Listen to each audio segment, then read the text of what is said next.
abantu baliyo kanziremu kankuba ku line nina line mbiri kali mbadde nkuba kweri obadde okozesa mbadde nkuba kuya Airtel kati kule muteni ninako musunga bina agiina na ba MTN ayo tagiina kuba eyo tagiina naye bina akola ebina oba ogule airtime waliwo eddakiika kati kangule eddakiika nga 5 ng'ogenda nti okwata MTN n'okuba ku Airtel tebikola mu ddakiika kubisa ebina kankubisa ebina ekikulu kyakukwata mugambe nze mwagala brief kale ka brief kale niyo mpadde obuzibu bw'amaanyi oba tuyagala bireke goli kyaliwo akanyinza okukoleka mu buzibu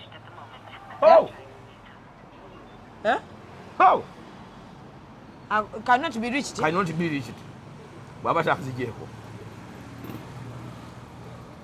baba tanzigyeko bujja nja tumulemereko kani ntandise okunyiga ani gwamanyira atandikali otakola simu zange ani gwamanyira nze kimanyi tasa cannot be reached linda complete ojogereramu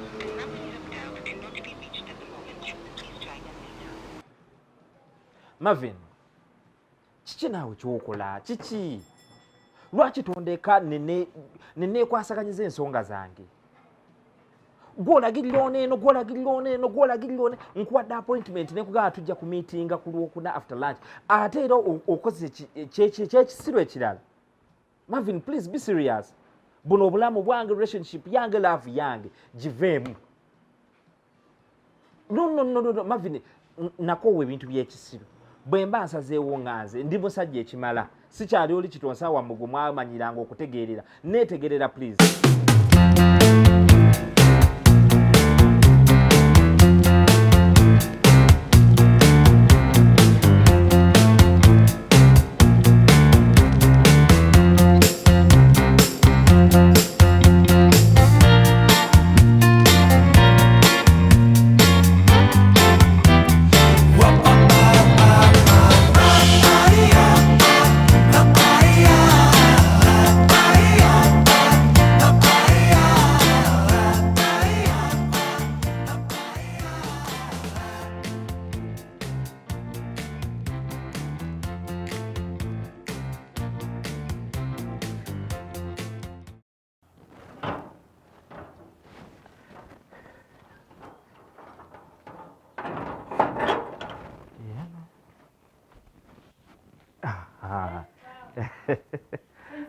Njose lekusanga mbadde nkunoonya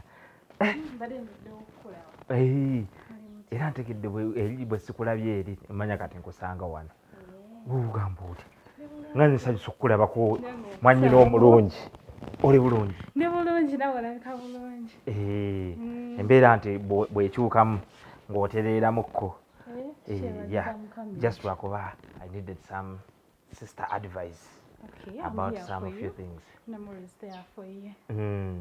Ekyo kirungi nnyo. Omanyi mu bantu bonna omuntu abaako n'omuntu ogwo amwanguyira. Akati oli omwana oli alina engeri gyansumbuwasumbuwamu naye ate gwe nnyanguyira era I can see you can really advise me about some few things. Newankubadde ndi muto naye era waliwo byentegeera. Butereevu. I like your reasoning and understanding. Kakati omanyi olina engeri gy'onnyanguyiramu. Your reasoning, your understanding of things is so different. Naye oli neebuuza n'okwebuuza oba mwana wa maama. Ayinza okuba mwana wa maama nga si wa taata. Ani ali awo bannange? Kitonsa. Oyo Kitonsa. Rebecca? Wali mami.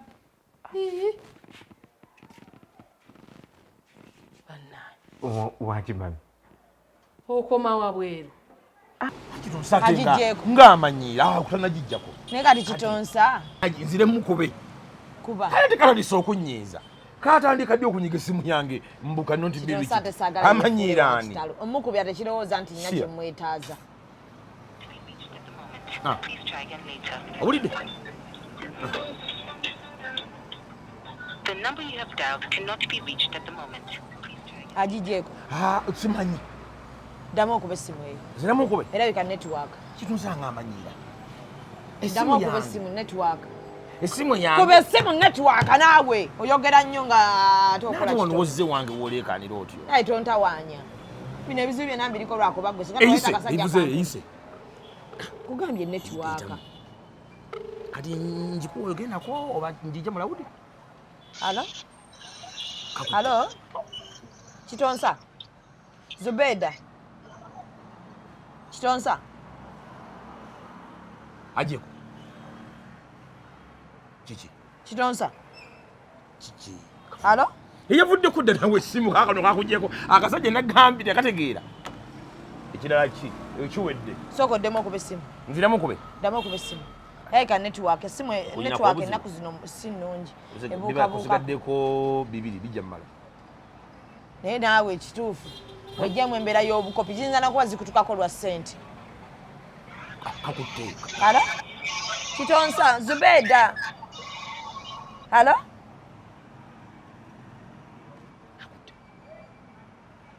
Halo? Kajjeeko.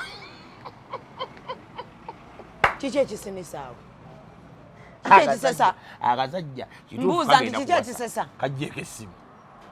Rebecca agenda olaba oli tutaataaganya. Banna. Wanje. Kale olaba Katonda waakola ebintu bye. Obwedda nkwetaaga ne. Obadde neetaaga. Ate saategedde. Obukadde buno neerabidde okkuba. Nange nno mbadde noonya Rebecca. Era ne mmusuubira atalabika ali wano. Banna. Oli otya maama? Sooka ombuulire. Zubedah mutuuseewa. Maama kuki? Se mukyalawo ssebo. Maama. Ebintu bya Zubedah nabyesonyiwa. Ekisooka Zubedah ali mu kutegeka mikolo gye. Agenda kwanjula munnaye. Wulira amawulire. Kale nange nagenda okutunula bwenti nga okusika ekitajja. Nga sirina gavaawo na ddiba lya nkoko. Nga wawonye.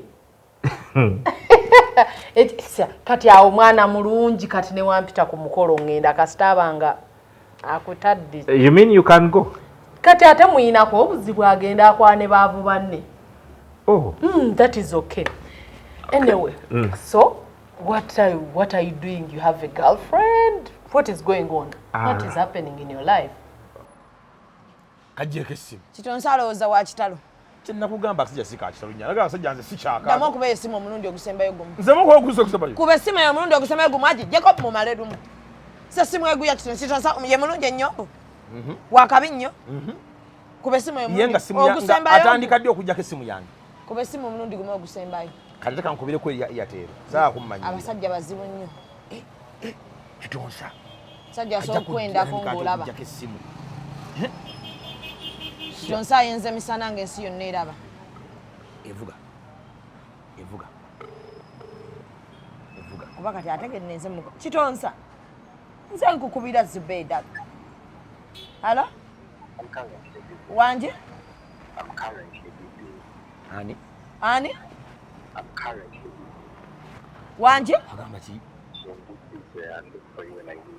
Ali biza ajja kuno.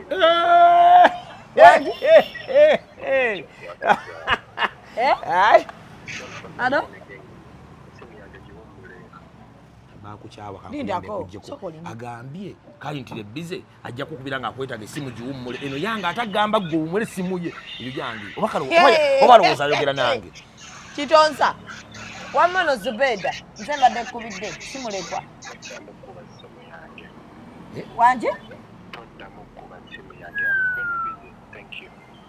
Toddamu kuba ssimu ye oluganda n'eddoboozi ekuli alikyuse oba muntu mulala yakutte essimu. Mugole bamunyiga masaaji. Mugole bamunyiga masaaji kati. Eddoboozi obaika baagibbye essimu. Baagibbye. Nga baagibbye? Omanyi bano ababba amasimu ne bagamba mpeerezaako ssente omuntu afunye accident. Essimu baagibbye. Kati kanjogere naye oba muleke. Ayogera ddamu omukubire. Baba mubbi. Mukubire olabe. Mukubire omugambe essimu gye wabbye gizze. Oba si kyekyo atuwera yini. Mugambe essimu afunira yini wagiteeka. Right now, Mom, I really don't have anyone, and I'm not in need of anyone right now. Wait, Kitonsa, are you? No, I'm not. How can you be there, an educated boy like you without a girlfriend? No, it reaches a time when you have to take a step back. And then, you change your focus. And right now I see things differently, ma'am. So... Do you know a girl called Maya? Yes, ma'am, I know her. Mm-hmm. What's up with her? How do you call her? Nothing. Nothing as of now. Yeah, she's just a friend. Kitonsa. Wanjima. Are you okay? Very okay. The girl that I looked at and she was just the perfect person for you. How come you don't like her at all? It's not that I don't like her, but sinamwetaaga netaaga mu No. netaaga mu kataimu kange. Ejabazipulidde nga lya Kitonsa. Kitonsa. Ono mulekwa. Kitonsa. Ono si Kitonsa. Ono Kitonsa. Esimu gizze gye wagibbye. Wabbye essimu kati kyoba okola kale tuyambe essimu gitwale jamulayini. Layini zimuddize. Layini ofune woziteeko otugambe. Takyalina budde bwaffe ono taba mubbi. Ampisa erinnya. Sami mu Kitonsa. Anamubbi asooka. Ampisa erinnya mulekwa oyo Kitonsa. Si yeye. Enamba gye nkubidde kutagirina. Kitonsa tasobola kunziramu bw'ati. Angambye gwe mulekwa. Mufune obudde. Mukole ebyammwe. Tokitenda Kitonsa olala ko Kitonsa nga nziramu bw'ati. Ya kali mukubire ku yiyo. Yaggobye. Ne Kitonsa oza wa kitalo. Si wa kitalo n'akamu nakugamba dda akasajja. Alowooza nnakalaba. Oli mpozi wa muyisaani Nze nakuzibwa maama yekka. Nkimanya ekyo. Ensiso gibeeramu ne waati. Taata omulabye okuza ate ng'oli mukoowu. Nga ndi mukoowu nze nakoowa dda. Ekyo nkimanya. Nze ndabye ennaku mu nsi mpitirivu. Tokaabira ono Zubedah. Byonna byakola tewali kipya. Lindako kukaaba. Ngenda sooka kulaba obesimu nzibe bw'aba yeye nkulayirira mulekwa. Nga ye Kitonsa yakoze kino. Ajja kunnoonya. Nga bw'omunoonyezza. Wesiri. Agenda kunoonya nga bw'omunoonyezza. Kati ensonga edwa ya mukolo yakunoonya muko. Omusajja tugenda kufuna. Musajja ki? Olina wonjagala mulage. Owempere saagala gasiya. Ono si wampere. Kati njagala kulagako Kitonsa. Yenna goleeta. Nina omugagga. Akola mulimu ki? Akola mulimu ki? Akola mulimu ki? Avuga haliya. Alina Sente, right? Yes, she has. She is beautiful. Yes, she is. She has good manners. Yes. So what else do you need in a woman? It is not all about that, ma'am. My son, that's not right. You need to focus. I have raised you better. Omusajja asomyeko abategeera. You're losing a very big opportunity. Just look at a full package right there and you're missing out on that opportunity. No, ma'am, that is not an opportunity for me. Maybe to others or to you or to anybody, but not me. No. No, Can't she's tell not. me that nonsense. Right now, ma'am, I need to focus on me. Time is flying. I need to do a lot of things. I need to be me. I need to do things my own way. You know what? If I was not aged like this, I would slap the hell out of nonsense in your head. Really beat you hard. Because as per now, if Zubedah, the curse is gone, sunshine has come into your life, and you're just there looking, what is your problem? Avugalia kawundo, zino empye ziriko. Avugalia. Gwe mkubuza mulimu gwako onyumiza avugalia mpya kawundo. Kati eri avugalia nga mwavu. Ngambye avugalia. Anti enkitegedde kya avugalia akola mulimu ki? Avugalia kati okwatumula twatwe munavuge moloka abatalina mulimu. Nalige embunna avuga taxi.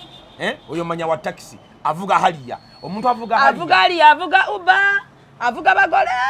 Avuga halia motoka ye mujje waka ne mutwala ku mulimu ne mujja ku mulimu ne muzaaye waka. Anti mujje waka ne mutwala ku mulimu ki? Ja kolera. Bajagala ndage Kitonsa nti ate level ze nazivuddemu. Level ate kale funa avugalia noda kuwa boda boda bo webigere. Avugalia kawundo. Oyina namba ye? Owa halia. Enamba njirina. Yenkana ati afaanana ati saagala mumpi. Njagala nga Kitonsa ng'asingirayo wala Kitonsa. Musajja muwanvu nga yakolamu alina mukasenda ate nga mulungi tamanyi. Saizi yange nga bweri. Ng'oli mumpi. Ekirala mu Sudaani. Kale naye okirala figayo. totegerekeka njagala muntu nga si munene nnyo si mutono nnyo njagala kulagako Kitonsa akoze atya ekyo yasembayo kinkola simujjukira kati size twenkana ndowooza obuwanvu oba ng'asingako inchi muddugavu afeesi mufaanagana simwagadde oyo ngamba feesi mufaanagana nti nno ya rawundi nebya feesi nawadde nabyogedde njagala rawundi oba kangalu ombuuliza muddugavu nga mufaanagana chocolate oyagala bakalaki njagala muddugavu anti yoyo era bamuddugavu lakuba si muddugavu nnyo nnyo abali mu lutangalijja ekirevu talina birevu oba njagala ndeeta omuntu alina ekirevu nga kyalina wakwata kyemumanyiiko awangaza omukwano. Ma'am, you're very right. It is sunshine, it is shining, broad daylight, but my situation is still cloudy. No? I still to focus on some things. You taught me how to be hardworking, successful. Right now I cannot handle the issues of the heart. Kitonsa. Yes, ma'am. I have raised you since you were junior. Yes. Have I ever bothered you in your life? No. Haven't I given you everything? You have, ma'am. If I would make a request, would you give it to me? It depends what kind of request. You taught me well enough to at least ask and know the request before I agree to anything. Well, I'm going to make this one request in your entire life. I hope I'm granted that request. What's that, ma'am? I would like that lady to be your wife. Because there's so many reasons why you should be with her. She's going to nurse your sick heart. Financially, she's stable. She's a very well-disciplined girl. She has everything. I have taught you how to know how to grab an opportunity if it surfaces. Yes, ma'am, that is... And now this is just like gold in your eyes. It is, but not to me. Some other people it is, but to me, no. I don't want to go into a relationship just focused on some few things, material things. I need to know if my heart is ready to go into a relationship. It is not now. You know all the sagas I've been through. Sagas my fault. You're a grown-up man, Sebo. Ma'am. I am your mother right now. And I am telling you what is right. So exactly my point. That girl is going to... You're no longer needing to work anymore. She's going to give you the life you need. Ma'am. Siagala relationship yakubeerawo nga sikola mbolokuba oli alina bibye. It is her money, not my money, ma'am. Listen, togenda mbu agenda kuotule. No, the companies, the family she's coming from, tosobola kubulwa mulimu gw'ofuna ng'okola. You're working, you're earning, not seated that they're going to give you just. Ma'am, omuyembe okunyirira kungulu. Tekikola ki? Kitonsa. Sinnamanya kituufu nyina kwetereza. Kitonsa. Ontabula mpulira omutwe obuntu buntambula. Saagala kukaayana naawe. I need you to go home. Ekisiraani kyagenze kikyo bakiwasizza. Naawe tandika kutegeka mukolo. Awangadde ne hali ya saagala ompenga kana akempere. Awangadde ne hali konna kalite kategeka ngalika ke batabika. Kaliwa. Kano ke wampa akempere. Nasanga kazungu oba naliko nga ne Kitonsa bakalabako tatya.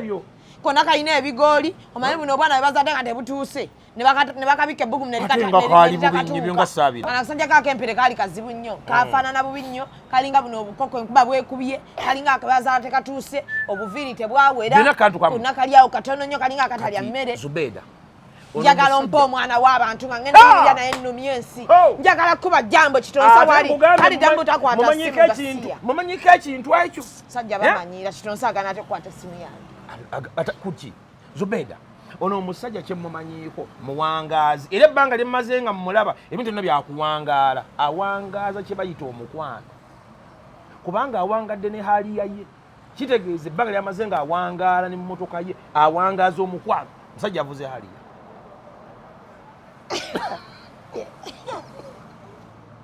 Mpozi nakutegera olunaku lwali lwakumeka. Okukyanga okyali muto nga bakatuzaala ne bakuzaala kuva ku olwo. Awangaaza omukwano. Nnyo. Omukwano gwalina ku mmotoka. Gwegwo omukwano gwalina n'abantu. I need that girl in my house. Amangu ago. Yes. You need to find how to connect with her and match. Finished. That is my last statement. Genda obirowoozeeko naye nga tobirowooza nga tebivaayo. Njagala obirowooze nga bikola. Okitegeera? Nva mu maaso. Njagala ansa ng'ozze n'omuwala. Badde nkyayagala ku Rebecca. Rebecca alina byakola naye kandabe. Obirowoozeeko ssebo nno, nze ndi maama wo ndi nnyoko. Ye maama. Ojja kuddaawo oleete wano emiyaayu emirala.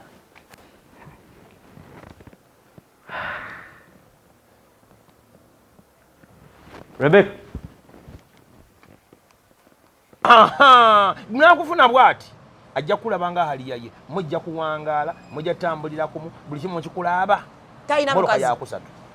Talina mukazi. Simulaba nkuna mukazi. Simanyo balina. Mukwano, ali myaka emeka. Emyaka ali awo average. Average chechi. Myaka giba average. Average yazaawo. Average yazibye ebiki naawe. Average si mukulu, si muto, si muvubuka, ate si mukadde. Average. Myaka jejo. Tuyagala mugole? Kati kambuuze.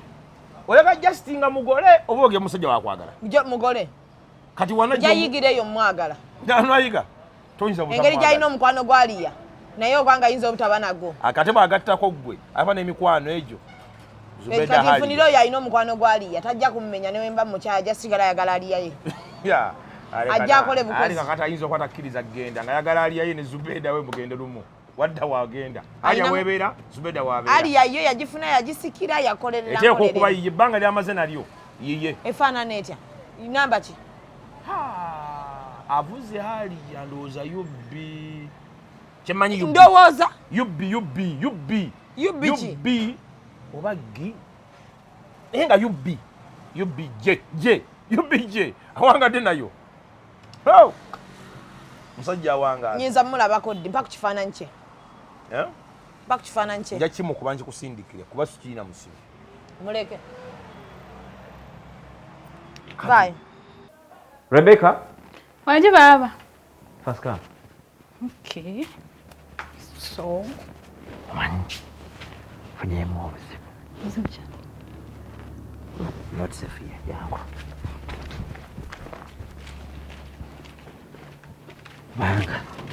Mama ensonga zaaliko sizitegeera bulungi. Sishibama akuvumye. Alina ensonga ze. Yangu. Omanyi maama ye alina ebintu bye sibitegeera bulungi. Ate sigenda bitegeera. Naye mama kye nabadde njagala onnyambeko. Nina omuntu gwe nafunye. Ate Zubedah. Zubedah ye. Ebya Zubedah poteya. Kale mwali mulabeka bulungi ne Zubedah. Nze mwali munnyumya. Sikweyise kuleeta mpozi za Zubedah. Kale nkitadde. Nafunye omwana. Mpuliriza. Kawala kalungi. Kalungi nno bwe nkugamba bulungi. Kulika. Kalungi. Asinga Zubedah. Tamanyi Zubedah nawe oli Zubedah biwero. Sia. Gukali akawala kalungi. Funye omulamu ompya. Ate kati opiikinga mangu. Nawe toli mwangu. Kale lwakuba Zubedah yali akulumya nnyo ne weegayirira ne weeguya. Okitegeera. Naye kalakana ke nafunye kalungi. Sikampi. Nawe nalise ovuma munno omumpi. Ekintu kyogerweko amazima gabe mazima. Lulisa yali mumpi. Ate nga bagaba oba mumpimu funa omuwanvuko. Akati naye lulisa nti mumpi. Bimanyi love is blind. Kitegeera. Amaso gali mazima. Akaana ke nafunye kalungi. Mpuliriza. Kayina empisa. Omanyi omuntu nga ayina ssente naye nga teyeemanyi nti ayina ssente teyeeraga nga bw'omusanga mu January bw'omusanga mu December gwe omwana ayina empisa teyeeraga lwakuba ayina ssente ate ng'aziina nnyingi. Kati kankubuzeeyo kimu. Tobanga wamwagadde lwa ssente ze. Nedda. Era mba kukitegeererawo mu kusooka ndoza sandi mwagadde naye twasoose kubeera mu ffenna nemulaba emirembe ampe emirembe gy'otawulirako ekisooka tambuuza bibuuzo bwe mba njagala obudde bwange abumpa omanyi kati ennaku zino kyensinga okwaganya nnyo obudde obwange neneerowoozaamu nemmanya kiki nnyina okukola abumpa tantaataganya kugamba she gives me a peace of mind naye olina kuongambye nti love is blind tabanga naawe yakublindinza lindako kati ekifaananyi badde okyagala otya ombanga lyomulabye nga alina omukwano kwaliya tolina kifaananyi ki anti kati saamu kuba kifaananyi kwa sina kyenkyagaza naye kati engeri kyenzudde embu olina kyomwagaza ate nga tumwetaaga kifaananyi okifune mufune sigenda kubonaabona na Kitonsa nkuvire oyitewo ddamu omukubire Kitonsa omulundi ogusembayo era mukubire mulundi ogusembayo andi waliwo omukwano ofuna pressure n'ogwa walo sikyasobola kwetikka kanjikuba ogusembayo njagala kukakasa oba mutakati ngende nowaaliya oba mbivaako ebyabasajja nensigala nga ndi tukubira waki sigala nowaaliya mukoyoneko omulundi gumu ogusembayo ate nakulekera ni goliwo evuga ojulira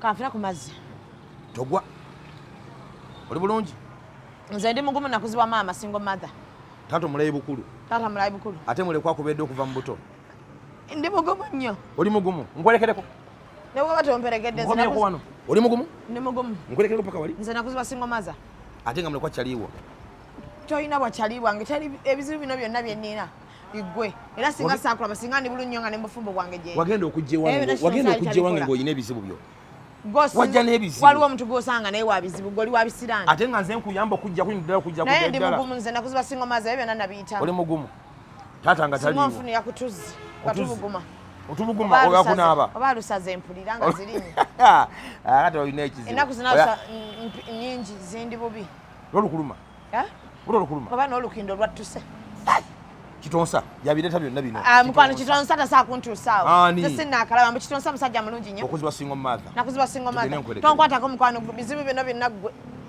tontiga Zube ng'okaaye luno naye onaamalako webakale nga nalowooza nti mutuufu kumbe watomedde butomeza ate ng'asinga ne ku Zubedah she's very okay she's fine really she's beautiful she's well behaved family gyavaamu tenyoomeka okitegeera she's learned kati ebintu bye ye mpulira ng'omutima gwakoze eki gumwagala era nga saagala mufiira kati nga njagala nkwebuuzeeko should I proceed with her okitegeera kubanga mbadde saagala kuyingizaamu nnyo bantu bangi naye njagala at least omuntu gwentegeera ntegeera ayinza okumpa ku advice right now okimanyi ebyaffe tubikola babiri kakati saagala kufiirwa kaanaabo kati nze my opinion is now omanyi nti nkwagala nnyo nga gye nkomeza nkyo nkimanyi kati for me as long as you're happy as long as your heart is at peace as long as mwowulira emirembe yes right behind you. Thank you so much. I'm going to support you in everything. Thank you so much. Naye ngenda mwaniriza kale ng'oli naye oli wamwaniriza ngenda mubeererawo nono naye ate bwe tujja okukwatagana maybe kijja n'osingawo kubanga wampisa kubanga Zubedah naye era nga bw'omumanyi teyali mwangu kati ono kubanga wampisa tujja kukwatagana bulungi omanyize njagala ennaku zino kati noonya mpisa sikyagala muntu ambuubuukira sikyagala muntu ayisaamu bantu bange kitiibwa saagala muntu anzijako bantu bange mikwano gyange by the way these days you know I got a job I'm working get broke sometimes no I have all I need all I wanted all I was looking for is a peace of mind we thank God anyway kansuubire like there's some girl I saw naye nga ina description nga bwogambye nga she's humble she's rich ayina empisa weebityo kansuubire yoyo kubanga like kale nange nganze I liked her kubanga like she's welcoming she's social yatwagala I think I also like her what Rebecca what the girl I'm talking about tomulabangako leka naawe Maya came here Fena twaliwo yansanga ne mami called me. I was inside. Na mundaga and I was so pleased with her nange ne mwagala. She even gave me some money. What? Sinayogera ku Maya. Come on.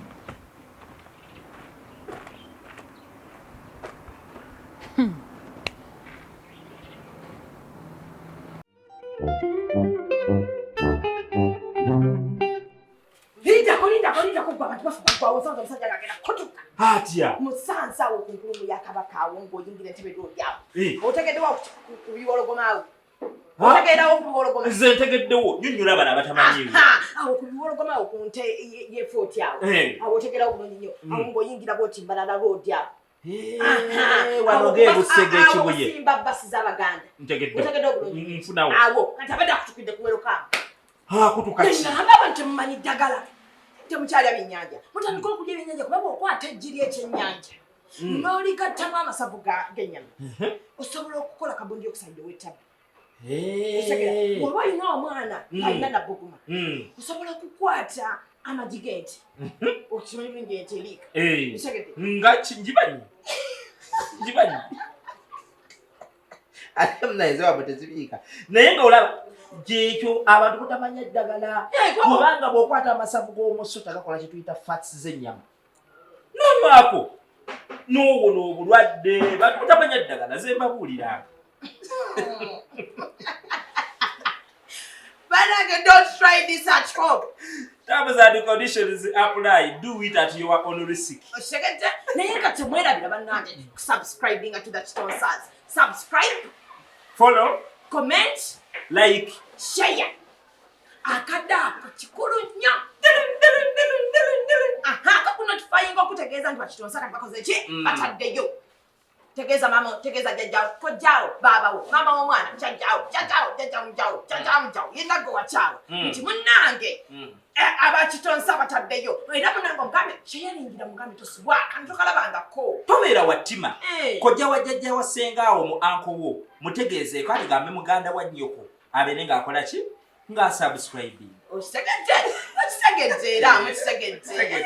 Ka notification ako kakuyambako okutegeera nti buli lwa Monday ssaawa 9:30 tuteekayo. Buli lwakutaano ssaawa 9:30 ne tuteekayo. N'olwokusatu nga tufunyewo challenge nayo ne tukola ki? Ne tuteekawo. Kati ennaku zikwate. Monday 9:30. Lwakusatu at any time 9:30. Friday 9:30. Mwebereremu. Tell your judge to tell your mama to tell your uncle that the Kitonsaz is alive and king. Thank you for coming.